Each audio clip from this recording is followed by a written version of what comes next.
Muy buenos días, mi nombre es Mariano Nava. Yo agradezco muchísimo la gentil invitación que me hizo la vicerrectora académica, el vicerrectorado académico de la universidad, para hablar en este importantísimo foro sobre un tema que nos concierne a todos y que me parece de la mayor importancia para la vida universitaria.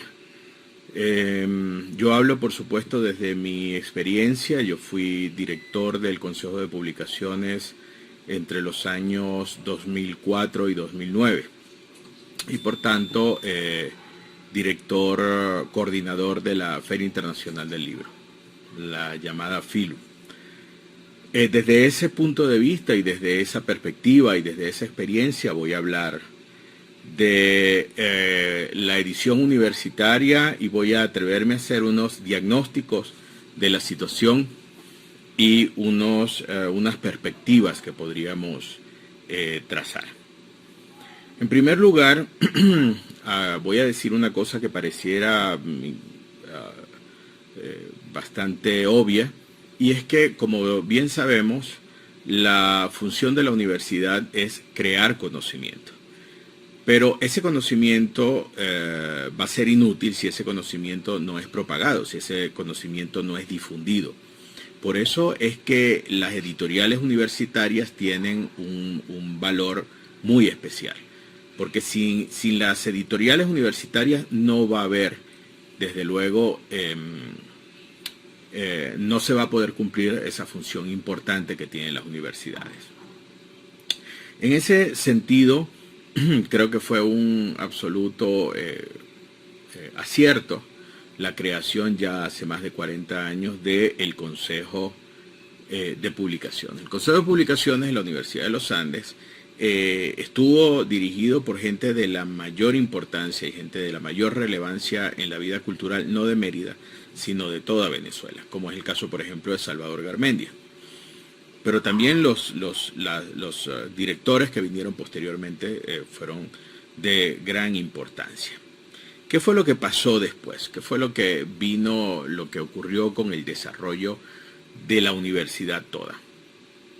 Ese consejo tenía la responsabilidad o el encargo de manejar toda la parte editorial de la universidad. Sin embargo, la cadena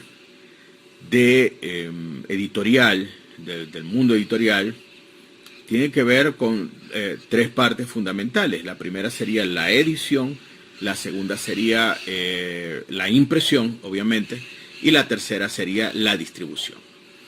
Entonces, y por supuesto, todo esto estaba generado y todo esto está sustentado en una parte financiera. ¿Qué ocurre? Que mientras la parte financiera dependía de unas dependencias universitarias, valga la redundancia, el Consejo de Publicaciones dependía de otra y la parte de impresión dependía de otra. Y luego venía la parte de distribución que no estaba atendida. De manera pues que había un desorden estructural. Ese desorden estructural se vio acentuado, esa anarquía en la manera de operar la parte editorial se fue acentuando por la bonanza misma de la universidad. La bonanza misma de los presupuestos universitarios hicieron que la universidad fuera creciendo mucho más, y cada facultad, cada escuela, cada posgrado quiso tener su misma editorial.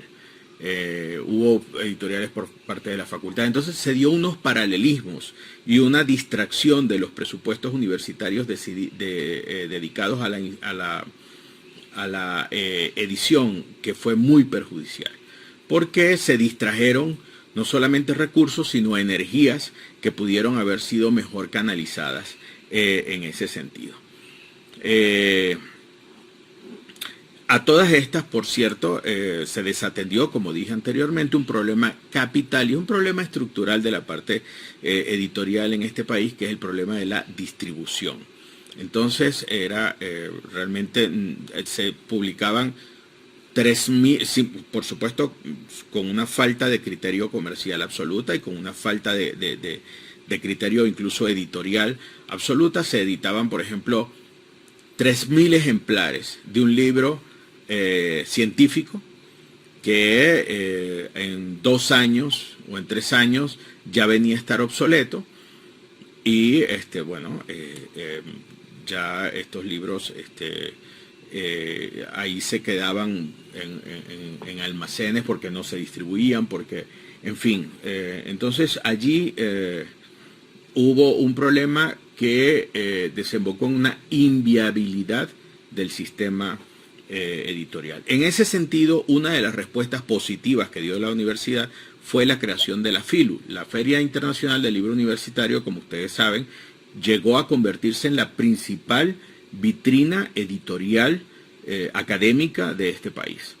Entonces allí se pudo incrementar las ventas y eso trajo también una serie de intercambios con otras ferias universitarias, etcétera, que fue sumamente provechoso. Sin embargo, la producción editorial universitaria seguía enfrentándose a grandísimos obstáculos que tenían que ver con la burocracia, la dispersión de las decisiones. Muchas veces estas decisiones obedecían a intereses políticos, etcétera. Entonces, de modo que todas esas cosas lastraron la labor editorial universitaria, que sin embargo fue muy importante, y en la universidad llegamos a tener, por ejemplo, en alguna FILU llegamos nosotros a presentar 56 títulos, y el catálogo, que lo llegamos a hacer, el catálogo de la editorial universitaria del Consejo de Publicaciones llegó a tener más de 800 títulos. Tendríamos ahora que hablar de unas perspectivas, ¿no? Después, ya sabemos, llegó esta situación, que es una situación terrible y sumamente grave, que ha afectado no solamente el mundo editorial académico universitario de Venezuela, y no solo de Venezuela, de toda América Latina y seguramente también en los Estados Unidos y en Europa, sino también, por supuesto, todas las editoriales, ¿no? Sin embargo, hay que decir, en la parte buena y en la parte que nos impulsa a ser un poquito optimistas, tenemos que decir que la universidad tiene una gran ventaja. La edición académica tiene una gran ventaja con respecto de la edición, las ediciones normales de novelas, de poesía, etcétera, etcétera. ¿Por qué? Porque la edición académica tiene un mercado cautivo. Es decir, los textos universitarios tienen quien los compre y pertenecen al mundo universitario. Por otra parte, los textos que edita la universidad son textos dirigidos a un público específico según unas necesidades específicas. Entonces, prácticamente, nosotros no tenemos prácticamente problemas de publicidad. Nosotros no tenemos que convencer a un público de que este poemario es muy bueno, de que esta novela, de que este autor, porque simplemente el tema se vende por sí solo.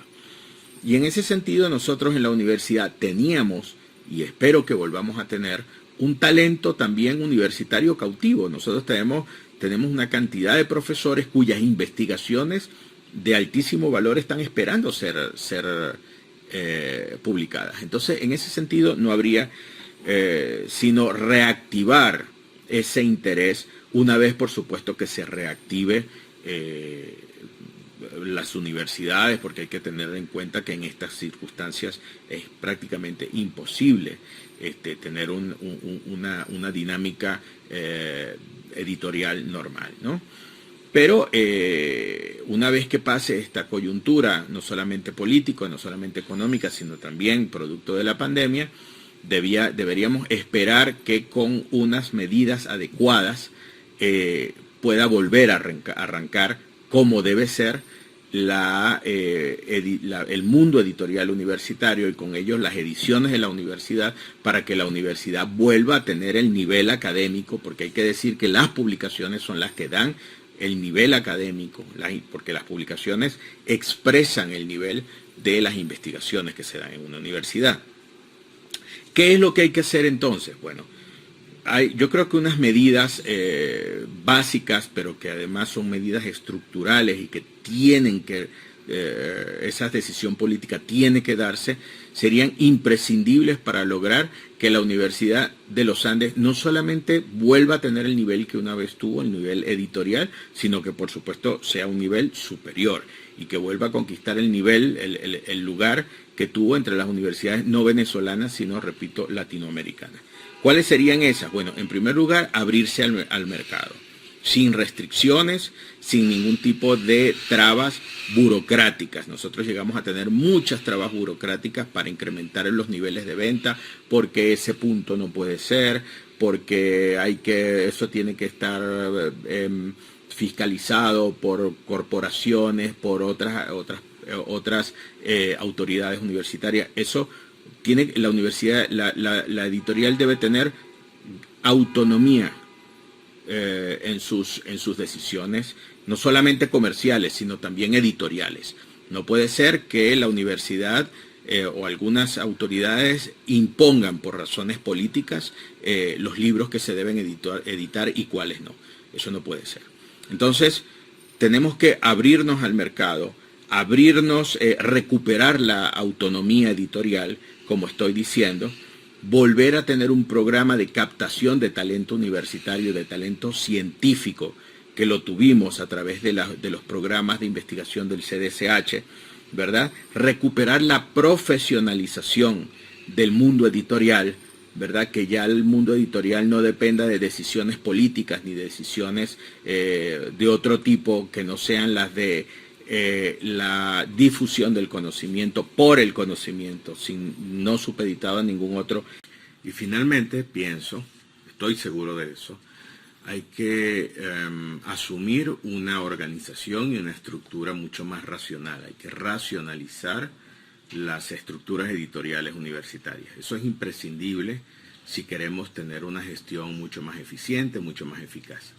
De otra manera no va a ser posible, porque pues todo tiene que depender de una estructura centralizada. No puede ser que la Facultad de Humanidades, por ejemplo, no sepa lo que está editando farmacia, y farmacia no sepa ni tenga que ver con lo que está haciendo vicerrectorado académico, ni tampoco, eso no puede ser, o sea, una atomización de las actividades administrativas y de las actividades editoriales no convienen. De manera pues que yo creo que si nosotros asumimos esos, son lineamientos muy sencillos, no son unas cosas además que van del sentido común, no requieren un gran esfuerzo, una gran arquitectura económica, eso son cosas que yo creo que la universidad está en capacidad, le sobra talento para alcanzar en el momento que se lo proponga. Bueno, quiero agradecer mucho a las autoridades, a la vicerrectora académica, al vicerrectorado académico, a todo el equipo maravilloso por haberme invitado y haber escuchado estas humildes ideas. Muy buenos días para todos.